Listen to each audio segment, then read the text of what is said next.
Hi everyone, my name is James and I'm a project electrical engineer. My leadership challenge was based on the fact that I worked as an engineering consultant for many years and had just moved over recently to construction. Now the main differences between the two is that consultancy is very process oriented, whereas construction is very dynamic but less process oriented, which leads me to my two main objectives, which is to create a work process that's effective within my environment, and secondly, to change the mindsets of people within this workplace about processes, which leads me to the name, Challenging the Norm. Cadia Valley Operations is a gold mine owned by Newcrest.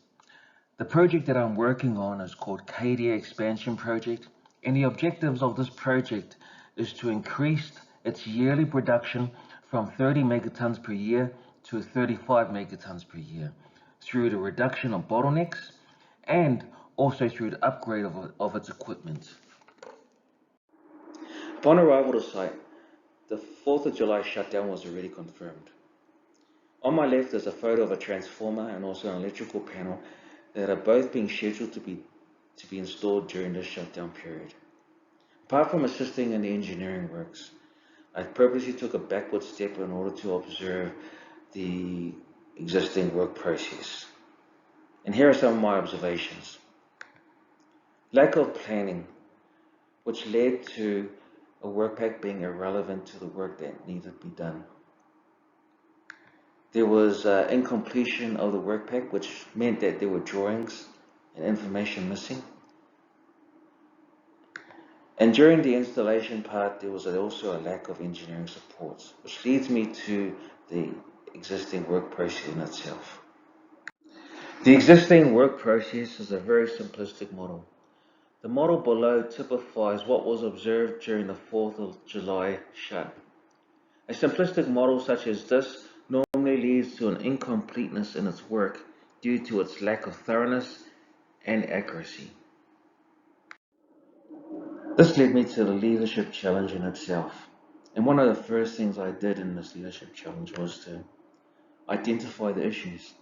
And from the observations I saw and also the discussions I had, I was able to determine that there was a lack of process.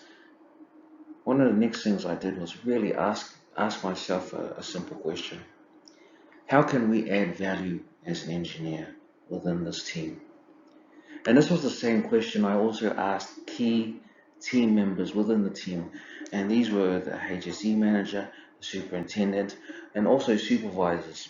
And from the discussions I was able to have with these team members, I was able to formulate a new work process and also come up with a new role description that would allow the engineer within this team to become more effective. And a perfect opportunity for me to apply this new process was the up and coming shut, which was the 4th of August. The new formulated work process is a modified version of the existing work process. Now the main differences between the two is indicated in the 3 blue boxes below. Now what these 3 blue boxes allow for is that they allow for the engineering team to push back technical queries to the client so that they can formulate a better and complete work pack.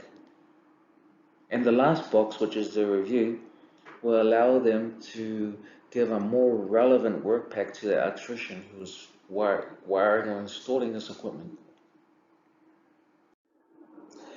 The main new additions to the role of the project engineer are the following. Having a good working knowledge of the standards, and these are both national and also site standards. Being able to produce consistent but relevant deliverables. This should be feasible due to the fact that there is a new formulated work process established. Having more presence in the field. This should allow for more confidence and more guidance to the electrician if there are any technical queries involved. And be more proactive on the safety and design side of things. This will allow the project engineer to be a lot more effective. The email on my left indicates a message that was sent to me from the construction manager with regards to his review of the August 4th shutdown work pack. The message only indicates to me that I am on the right track with this model. So where to now? It is important that with a model like this, that there is open discussions amongst the team. This will only lead to the model's effectiveness, but also give the model its resilience. And lastly, any lessons learned should be applied back into the model. This will only give it its strength, but also make it useful in the future. Thank you for your time.